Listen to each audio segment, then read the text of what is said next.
All right, Mike, welcome to our latest podcast. So, Paul, you've been busy already, even though it's a holiday. You were up early and KNX, is that correct? Yes, KNX 1070 on your AM radio dial. I was able to appear live on there this morning talking about, guess what, Mike? I don't know. Oh, Memorial Weekend box office. That is funny. So, in this news cycle, are very interested in what's going on at the box office, and that's good news because no news is not good news in our business. What was the tenor of the interview? Were they positive? Were they neutral? What would you say? Good question. I actually appeared on CNBC's Last Call on Friday on air, talking about not just Memorial Weekend, but summer movie box office. And I think they were very positive. I think by and large, the coverage has been, in a sense, influenced by the trauma that the industry went through over the past 3 years, and that there's still some of that residual, oh, the business is bad, this has been a rough time, streaming is taking over. But I think that's given way to, like you said so astutely at CinemaCon, gave way to confidence. From optimism turned into confidence.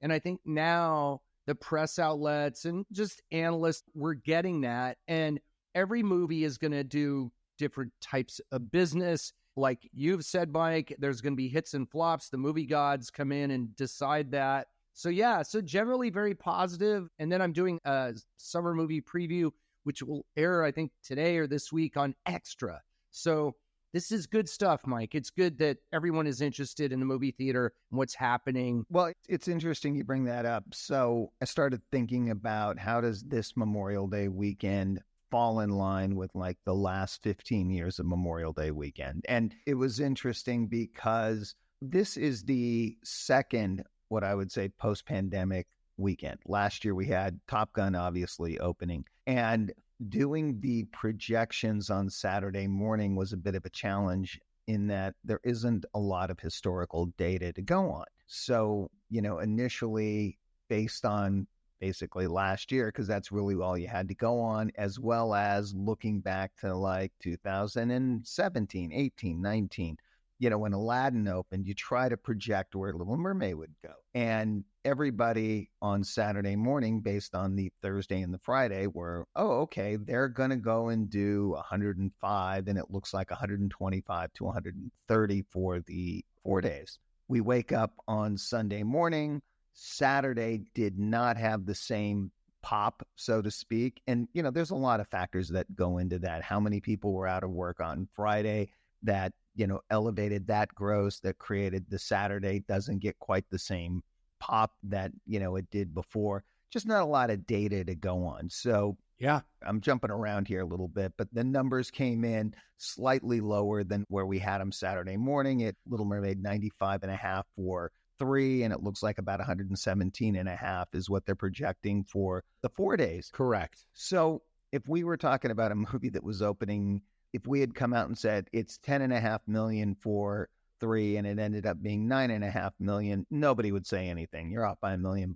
Okay. But when you're talking, and it's the same percentage when you think about it. So the 95 to 105 is the exact same, but it's a $10 million swing.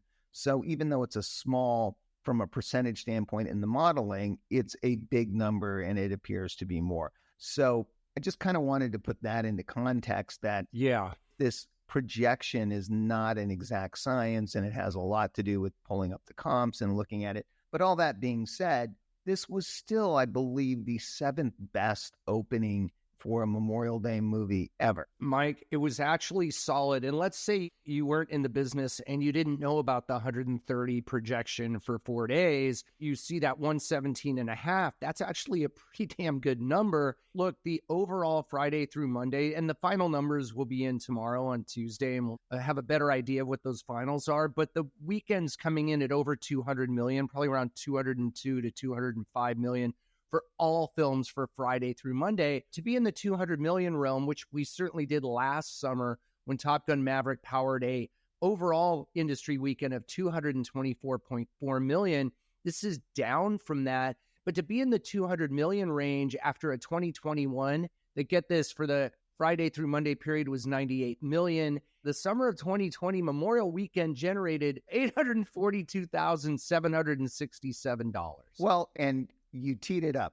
I went back and I looked at Memorial Day weekends over the last 15 years to see where does this 200 million plus that we're going to do fall in? And it's right in line with everything else. So if you look at, we have a high of, I believe it was 2013, looks like about 314 million. But then you got a low of, I believe it is like 2018, we did 180 million. And that's a non-pandemic year. So we're right in the middle of where these grosses seem to come out of. So as we've always been talking about, it's the number of movies and what's in the marketplace and what is actually doing business. That's right. And it just feels to me that like we are looking at, as we keep saying, a more normal type of cycle. I mean, if you look at, the top 4 films for the weekend, you're looking at Little Mermaid that comes in at 117.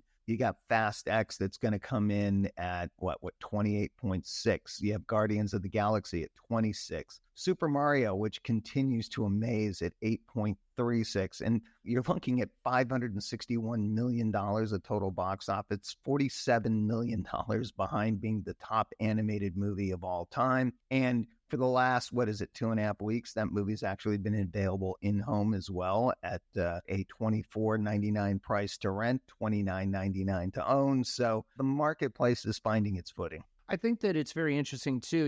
We look at Little Mermaid, Fast X or Fast 10, Guardians Volume 3, Super Mario. Those are your top 4. And then you have 4 brand new openers running at number 5, The Machine, number 6, About My Father, number 7, Kandahar, number 8, You Hurt My Feelings. All those movies very different. A lot of the sentiment out there was that Little Mermaid dominated, which it clearly did, and that the other movies did not do well. But Mike, just to have studios so confident, movie theaters, that they are opening movies like The Machine, About My Father, Kandahar, and You Hurt My Feelings, and they all wind up in the top 8, I don't think that's a negative story. And if those films are at least out there, they're in theater, they're going to have more value when they hit the small screen. So I think it's great that studios like Open Road and Briarcliff, Lionsgate, A24, Sony, they knew that this Memorial Weekend would be dominated by The Little Mermaid, yet they put their movies out there, and I applaud them for doing that. Yeah, it's a long way from where we were, as we were talking about last year. We had one big movie that would open up in the marketplace. Right. There wasn't a lot of content, as you and I discussed over the course of time of, we were off 40 wide releases from the previous year. We're picking up steam, obviously, with 4 more wide releases this week. We got 2 more coming up next week with Boogeyman and Spider-Man Across the Spider-Verse, which I think we all feel that's poised to overperform as well and to keep just adding to the box office tally. And Mike, I ran some numbers, and I know you love numbers as much as I do. And looking at the summer season to date versus last year, and I will tell you, Mike, going out on a limb saying that with 20 more wide release movies this summer than last, and $3.4 billion earned last summer, I've gone out on a limb to say I think we could get to the 4 billion threshold, which we had for many years. That was the number, 4 billion domestically for summer box office. Now, right now, through this weekend, I ran the numbers. We're running 3% behind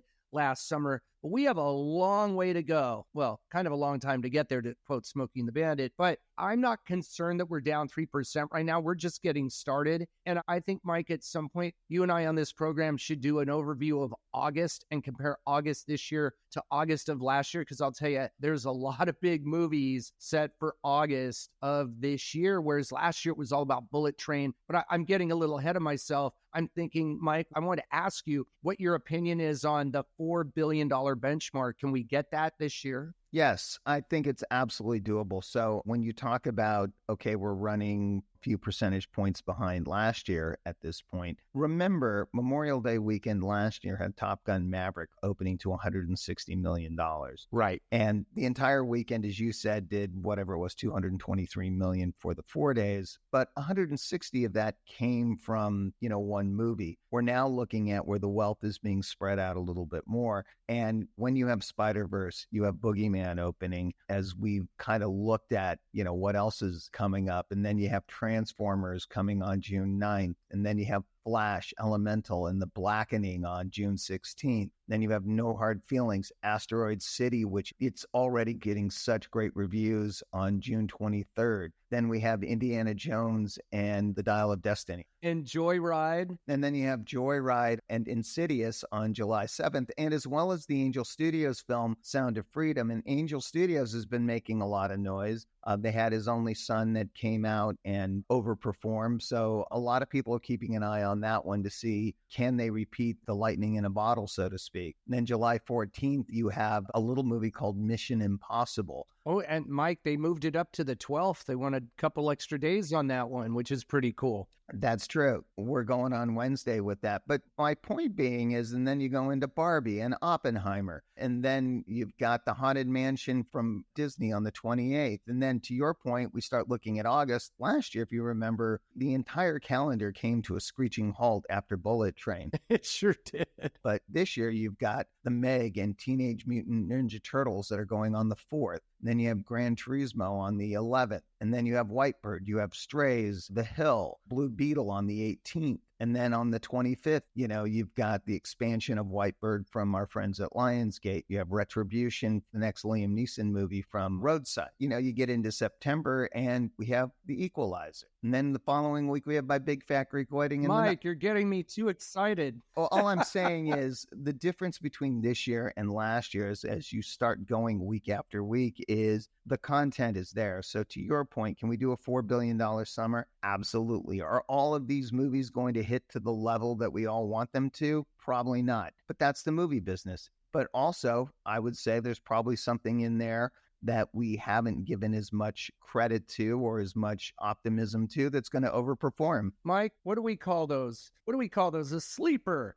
Well, and every year we have the sleepers. Last year it was Everything Everywhere All at Once that just came out of nowhere and performed at a huge level for A24. So the point being that we're in pretty good shape right now. And you look at the weekend numbers, and the weekend numbers are totally on par with historical Memorial Day weekends. Mike, if we were under 200 million for the 4 days, I'd be like, that's pretty bad or whatever. But we'd still say that's kind of normal because not every year is going to hit it big. But I think being over 200 million, that's where we need to be. I think that with this lineup of films coming up, we're looking good. And I'm very relieved that you think that we can get to 4 billion too, because now you're going to be lumped in with me on that prediction because I literally went on CNBC and said we would do that. Now, anything can happen, but when I look at, again, 20 more wide release summer films this year than last, $600 million to get us from the 3.4 billion last summer to 4 billion this year. The only thing is, and you brought this up, Mike, a couple of weeks ago, is if the WGA strike and then if other guilds or organizations, or however you want to say it, if they go on strike too, that can impact the ability to market a movie. I think that's what you alluded to a couple of weeks ago. What goes on is there's a lot of, when you're rolling out a film, as you know, there's a press tour that goes along with all the talent that's involved. Meaning, they're doing Kimmel, they're doing Colbert, they're doing Fallon, Saturday Night Live. If the writer's strike continues to go on and these shows, which are on hiatus now, continue to be on hiatus, that could impact the ability to market the films the way that they should be marketed. Is it going to impact the release calendar? No, because most of the films that we're discussing are finished. They're in the can, so to speak. They're ready to go. Could it impact something, 8 months from now? Or could it impact something first quarter, second quarter of next year? Yeah, I mean, the longer this thing drags on, there's going to be implications. Marvel has pushed 2 movies that they're working on, the start dates on those.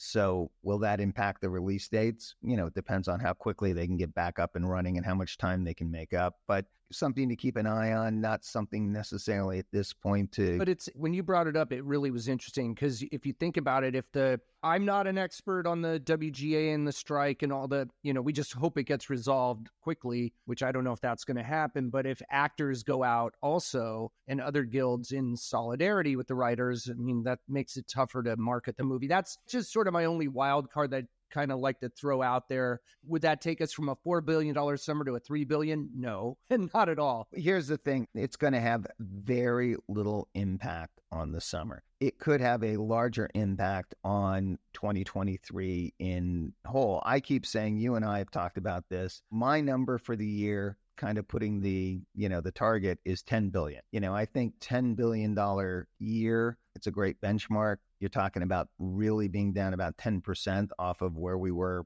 pre-pandemic, which is better than where I thought we would be. Last year, when I was talking to some analysts and they were asking me where I thought it would be, I was saying I think we returned to about 85%. There's 15% I'm not sure, we get back. So if we get to the point where we're at 10 billion and we're looking at a 10% kind of, wiggle room there, I'd say that's a win. We're ahead of schedule on where we are. And I love that number, Mike, because if the year does 10 billion domestically and the summer does 4 billion, that's 40%, which is traditional on average for the summer to represent of a full box office year. So if we had a $4 billion summer and a $9 billion year, that would be a kind of an outlier in terms of the percentage of box office that summer would represent. I like your 10 billion number. You heard it here first, people. And again, this goes back to just kind of looking at the release schedule. And again, we got a long way to go, but this year is much more stacked than last year did. In 2022,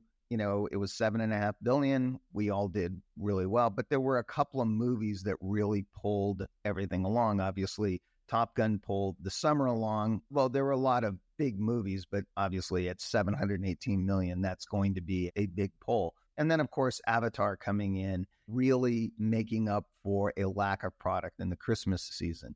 This year, completely different. This year, as we just went through, summer is fully loaded. There aren't any of those really what I would call, kind of gap weeks where there's nothing going on.